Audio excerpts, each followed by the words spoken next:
Hai guys, sebelum lanjut nonton videonya, jangan lupa untuk klik tombol like and subscribe-nya. Dan jangan lupa juga nyalain notifikasinya, supaya pada saat gue upload video baru, kalian yang tahu duluan guys. Thank you guys. Lepaskanlah ikatanmu dengan kami, warga Jawa Tengah. Bila berat melepas jabatan, gak usah ikut nyapres, gak usah ikut nyapres, gak usah ikut nyapres. Assalamualaikum warahmatullahi wabarakatuh. Buka mata, buka telinga, buka hati dan nalar kita. Piye kabar Enda? Sehat kabeh yo. Nah, kita sampai pada suatu pembahasan mengenai sosok. Kalau kemarin kita sampaikan ada beberapa sosok tokoh, terutama kingmaker, siapa di belakang capres-capres. Nah, ini kita bahas capres-capresnya ini. Yang pertama kita bahas adalah gubernur kita, gubernur saya, gubernur Anda orang Jawa Tengah adalah Bapak Ganjar Pranowo. Konten ini saya bikin karena kecintaan saya terhadap Jawa Tengah, kecintaan saya terhadap Bapak pemimpin saya Pak Ganjar, karena keinginan saya beliau bisa husnul khotimah sampai akhir masa jabatan beliau, tidak meninggalkan celah, tidak meninggalkan catatan buruk maksudnya, dan tentunya tidak sampai meninggalkan warisan-warisan yang buruk kepada pemimpin berikutnya nanti di Jawa Tengah.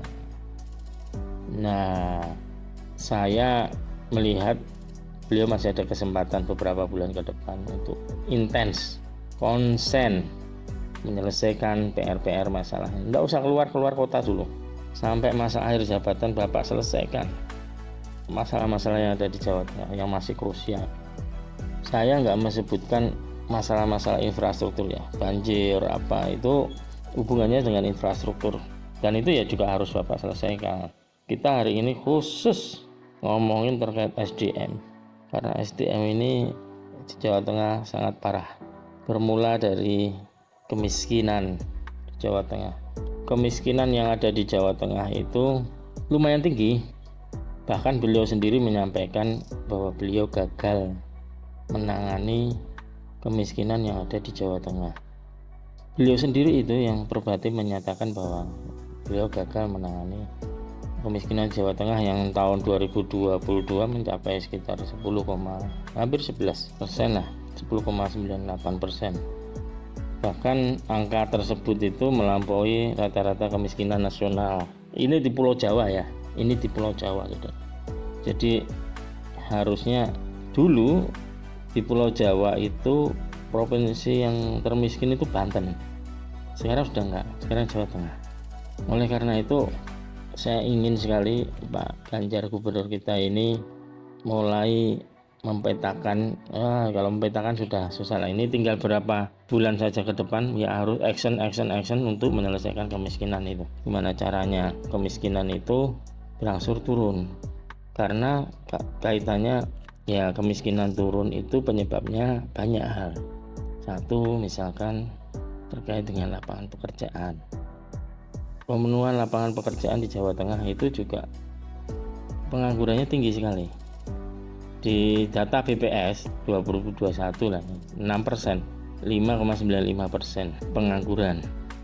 Ya lumayan tinggi kalau dari angka pengangguran.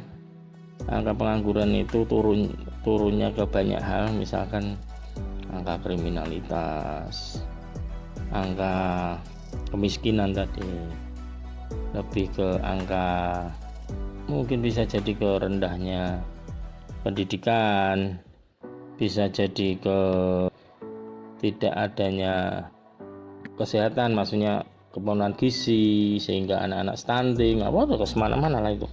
Nah, itu harus segera diselesaikan. Kalau tidak diselesaikan akan mengakarnya semakin kuat.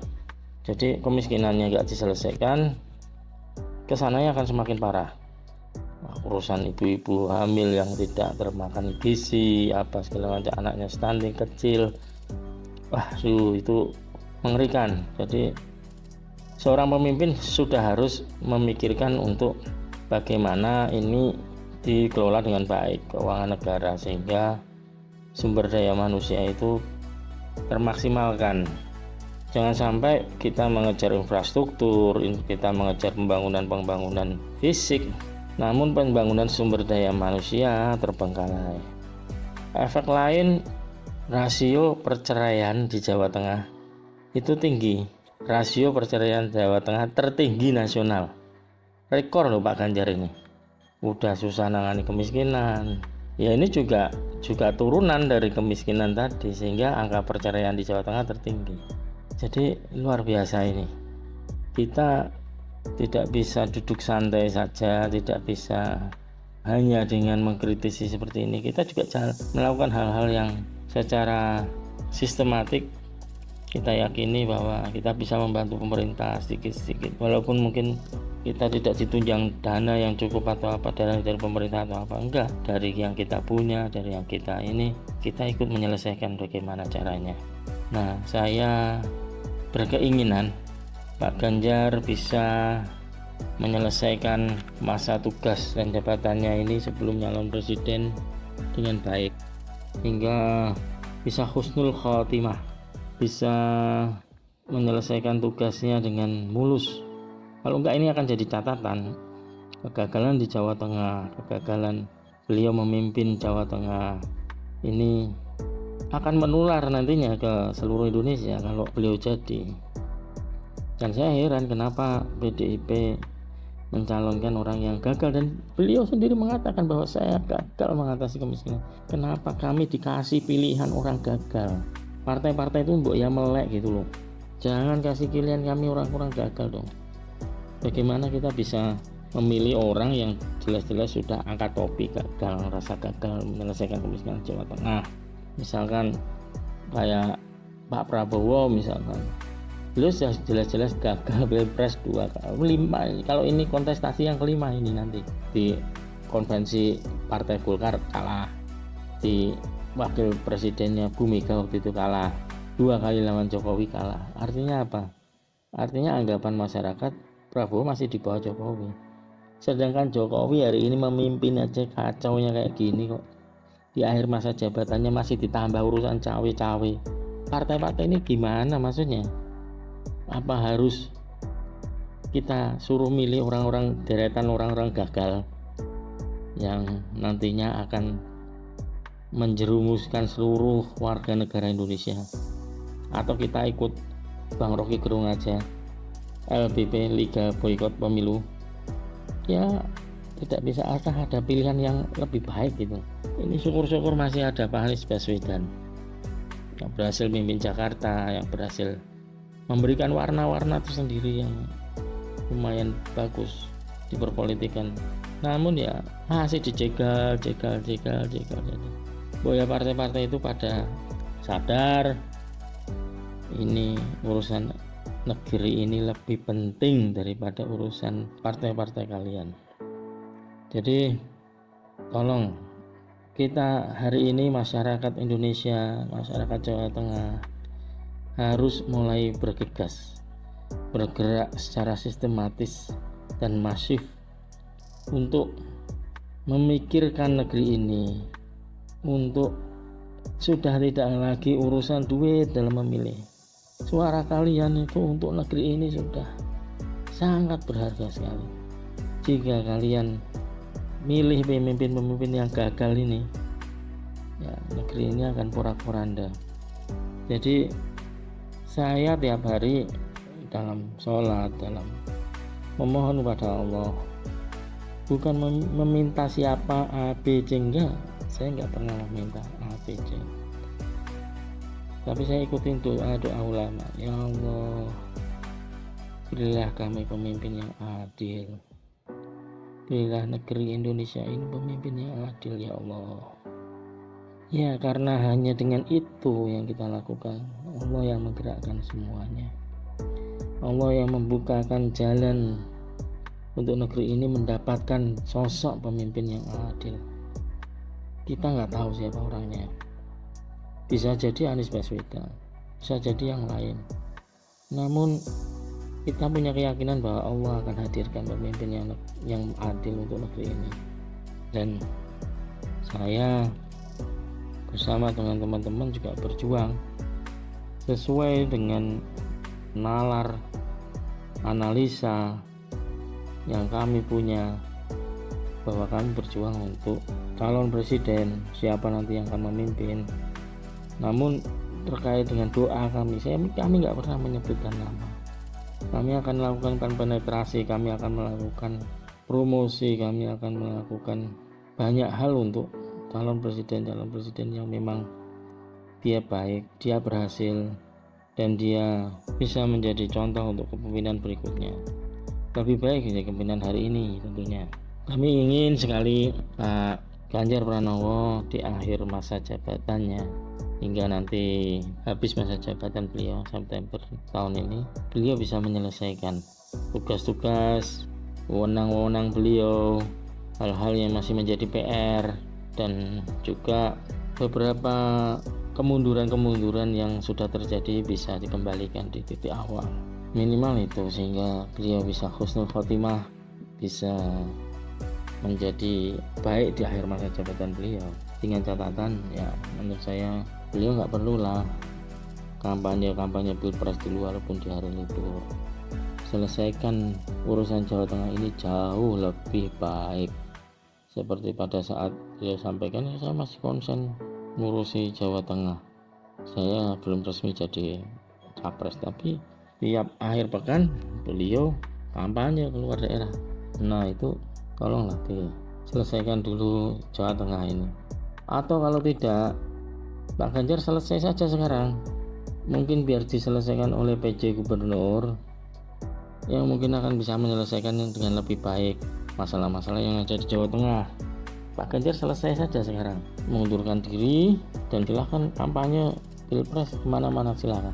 Kayak Pak Anies itu sudah tidak jadi gubernur, bisa jalan kemana-mana tanpa ada hambatan.